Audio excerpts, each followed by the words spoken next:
Hello, hello, hello. It's story time, and I will be telling this story in a soft-spoken tone. You may need to turn it up, but here we go. So, the name of this story is This Husband Loved His Wife. Terry is the husband.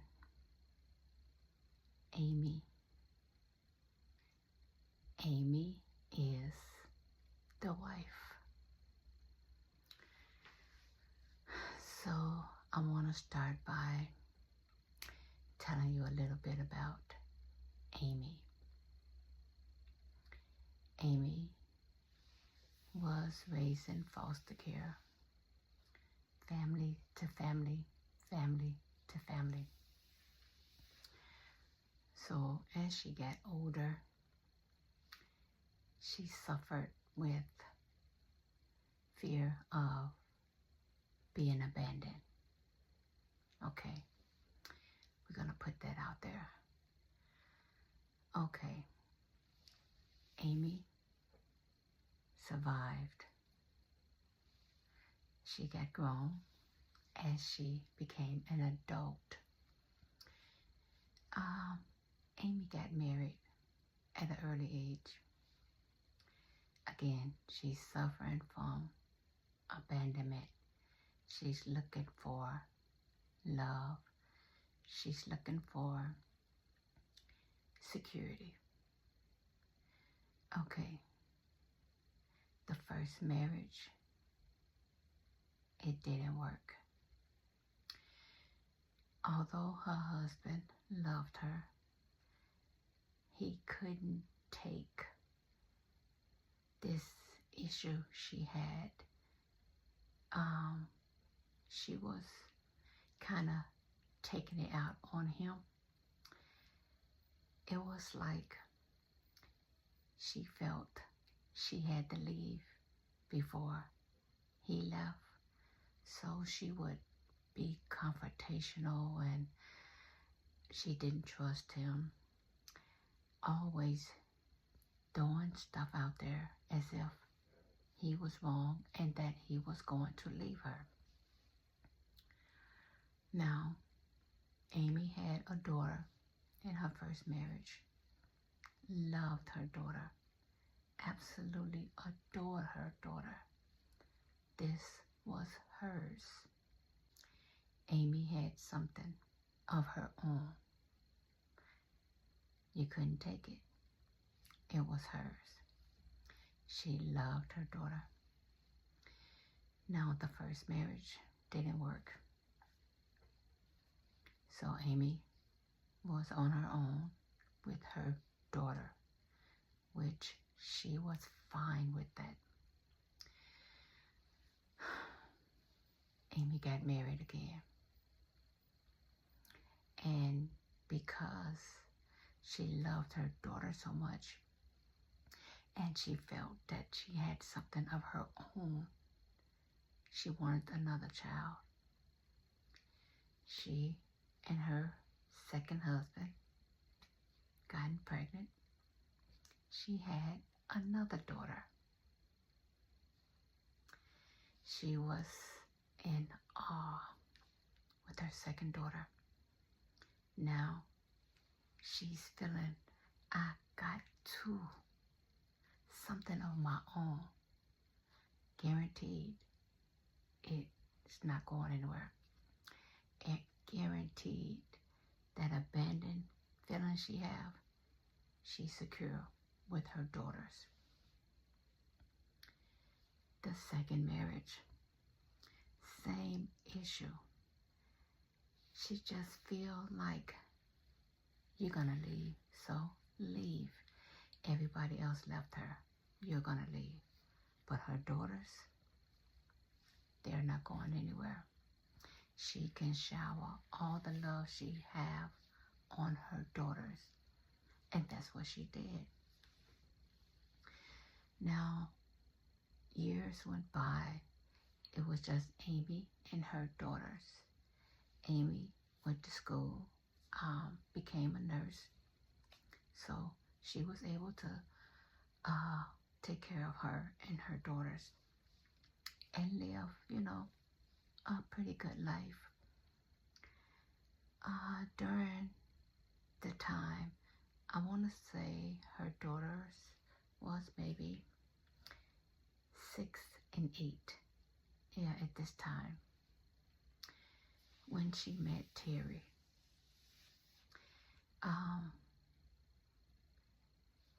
Terry was a little different in her eyes. And Amy wasn't looking for nobody, no relationship. She felt all her love was going to her kids, her 2 girls, right? That's all she needed. She had her security. The abandonment she didn't fear with her children. But Terry, yeah, he accepted the 2 girls as his own. Immediately, he fell in love with Amy. He fell in love with her. Mainly how she loved her children. He felt if she got all this love, in her heart, she has to be a beautiful, wonderful woman. Again, he fell for her. Now, Terry wanted to get married. Amy didn't. No. She felt like, I've been married twice, so we don't have to get married. We could just date. And I mean, just date. Terry wanted Amy to be his wife. So he pushed, he showered Amy with love, although he knew her past,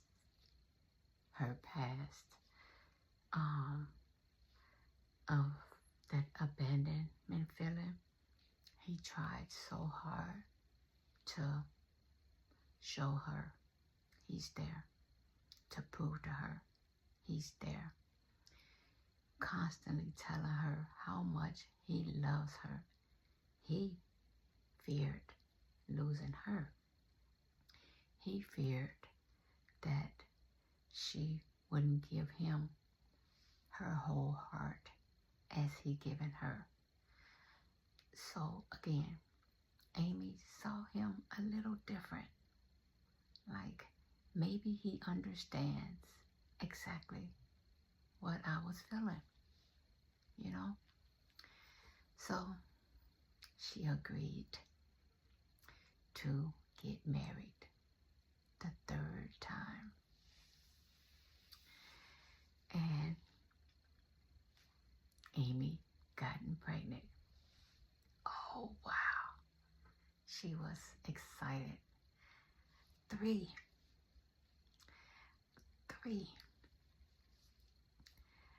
It was like the kids, her children, fulfilled her. Now, okay, I'll say,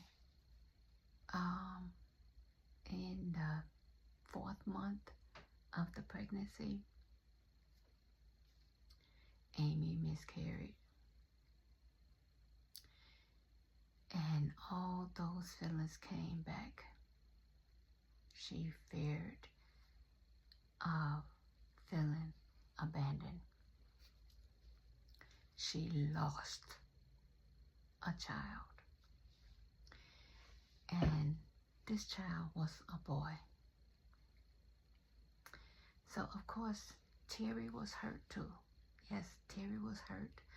But He tried so hard to be strong for Amy because he knew what Amy suffered.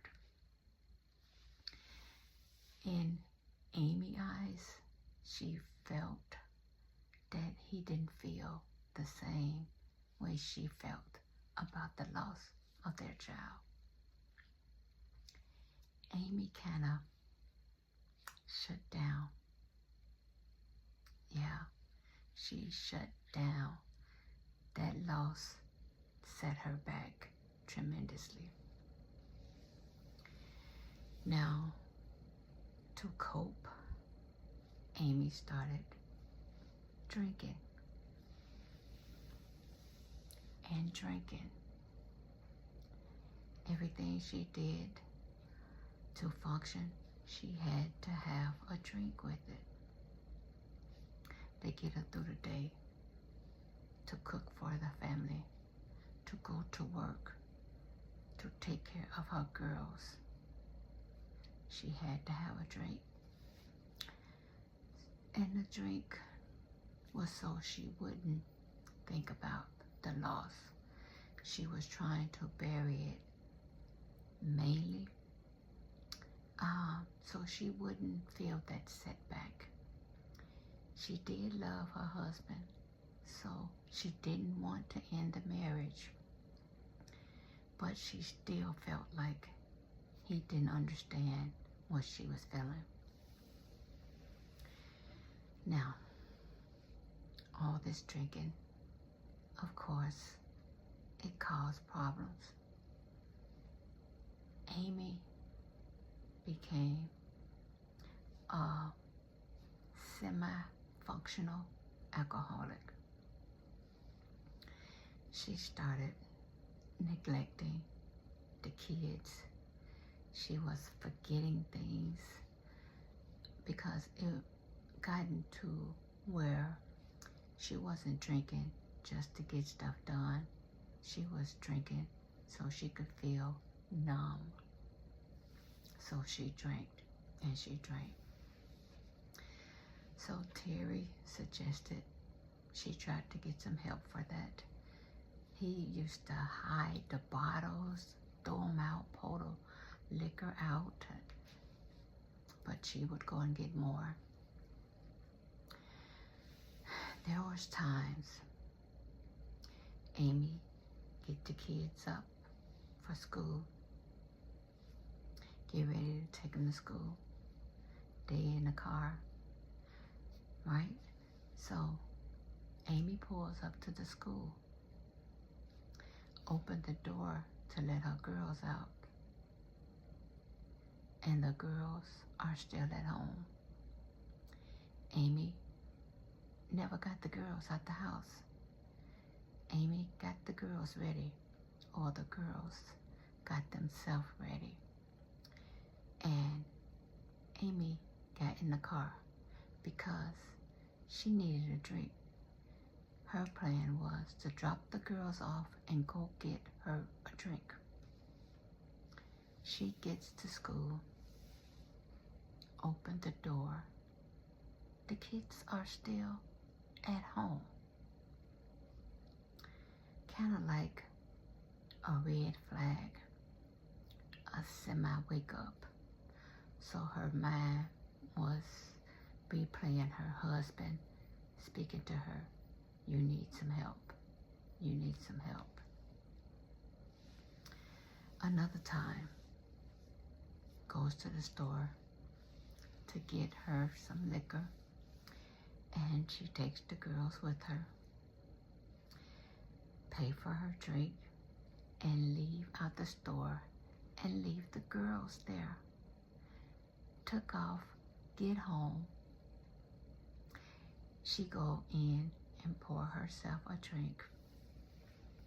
And then she says, oh, I left the girls in the car. Go to the car. They're not in the car. You left them at the store. So she kind of panics because how does she fix this, right? Should she go right back up to the store to get the girls? Should she call the police? As she was leaving out the house, the police was at the door with her kids. They got her address from the check she wrote to pay for her liquor. But nothing happened to her, you know. I can't remember how she explained that, but the police was saying, I'm glad you taught your kids their address. They knew their address, although they got it from the check. I guess they verified it with the girls. Okay, between the school and leaving them at the store, she still didn't feel she had a problem that needed to be addressed. She wanted to feel numb. So her husband took on taking care of the girls. He would work, come home, make sure dinner was done, breakfast before he go to work, and the household stuff, because he loved his wife. He wasn't gonna put her away or or force something on her. Now, he did want her to get some help. Now, he did. But because he loved her so much, he continued to hold on to the good in his wife. Now, before he started to take care of the girls, the things that Amy was doing, Amy didn't feed the kids one day. She was totally out of it. No breakfast, no school, no dinner. That's when he stepped in. Again, he didn't want his wife to get into trouble. He was holding on to the good. So again, Terry started, just taking on more responsibility in the marriage. He also continued to talk to his wife, about her needing help and, getting herself back together. Amy was feeling like, okay, you can't make me do anything. There's nothing wrong with me. It's you. You want to leave. There she go. He did not want to leave, y'all. He didn't. He loved his wife. This husband loved his wife. The way, if you ever had someone to look at you like, I can't believe you're mine, that's how he looked at his wife. You are so incredible. I can't believe you're mine. His eyes told how he felt about his wife. This husband loved his wife. Okay. Now, I don't know if I said that Terry was a pilot. Okay, so he would work so many hours, off so many hours, work so many hours, off so many hours. So he did get some help for the time that he couldn't do the household things for the girls. One particular day, he talked to his wife and told her, I'm going to need you to do this and do this and do this day because I couldn't get the coverage for this particular day. And she was like, okay. But the way she said it, she was holding back because in her mind, she felt he wanted to leave. So he just making up stuff for him to have an excuse to leave. So this particular day, Amy was supposed to cook for the girls. And she didn't. She was intoxicated. So the oldest girl was like, Mommy, we're hungry. What are we going to eat? And because she was so intoxicated, her daughter saying this to her annoyed her. She thinking the husband want to leave, so he telling the daughter to do this. This is how her mind is working right now. So the daughter is constantly like, Mommy, we're hungry, we're hungry. She slaps her daughter to the ground. To the ground. Now, this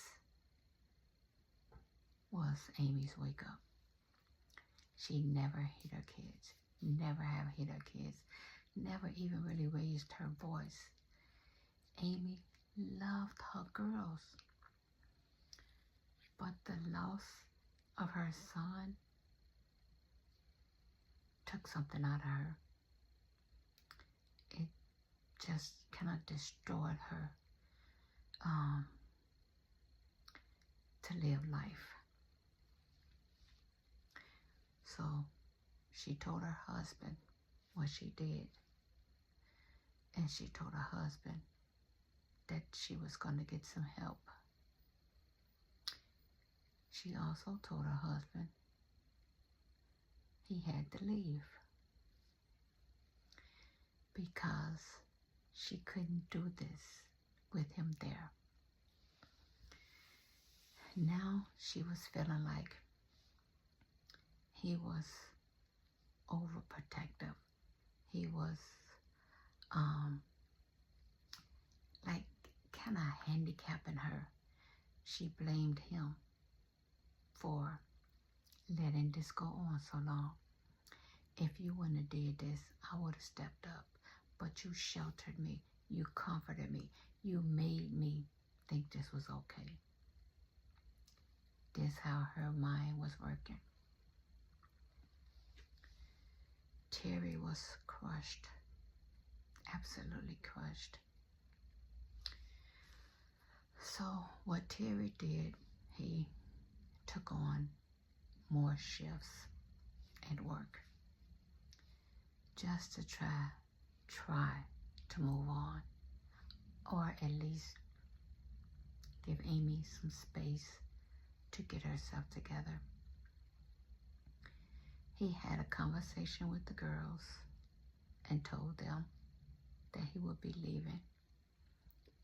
The girls loved him. This was their dad. And the oldest daughter, she was like, promise me you're coming back. And he said, yes, I'm coming back. Just got to give Mommy some time to get herself together. The girls saying how their mom was, how she changed. So, you know, it was kind of like a sad moment.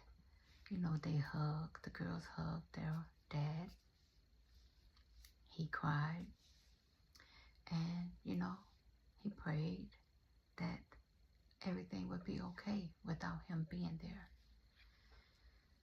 Now, Amy, she started going to classes. I want to say she stayed like a week, and then she would go to classes on the weekends, and then she would be off, and then maybe stay for another week. She didn't stay every day, but she was trying to be there more than not, because she realized she had a problem when she slapped her daughter. So it was I want to say almost 90 days. Amy was sober 90 days. And in 90 days, they want you to speak. Now, she was still talking to her husband, but she still kept her distance, if that makes sense. So, when it was almost her 90 days, she asked her husband to come hear her speak. And again, he had to go more shifts and, trying to move on and give her space. Well, not move on, but give her space. And he had told her he may be on a schedule that week that she was speaking. So she was like, I understand, but I just wanted you to know that it's my 90 days and I will be speaking. She didn't say, I want my marriage. I want you back. Let's work on this. Just an invite to hear her speak. Now, again, he told her that he may be on the schedule. So when he go to work, he checks the schedule, and he was on the schedule. So he was planning on going to work, but he kept replaying his wife's voice, asking him to come hear her speak. Again, this husband loves his wife. So Amy was speaking, and she was telling her story. She told how she left her daughters at the store, left them in the car, left them at home, didn't feed them, didn't take them to school. She even told her breaking point when she slapped her daughter. She told them about her abandoned feeling that she had, how she pushed all three of her husbands away. She told them her third husband was different. She did feel different about him. And she told them when she pretty much checked out was when she lost her son. She couldn't explain how that loss took her out, but it did. And that's how she became dependent on alcohol. And she said, I did invite my husband to hear me speak, but I understand why he's not here, because I pushed him away. But if he was here, I want him to know that I'm sorry. He was there. He heard his wife say, I'm sorry. Never heard that before coming from his wife. So he smiled. He stepped to the front and he smiled at his wife. And she smiled back. And she ended her story saying thank you. They get a little coin or something. So she was like, thank you. And I thank my husband. So she goes down and say thanks for coming. And all Terry could do was grab his wife and passionately kiss her. This husband loved his wife.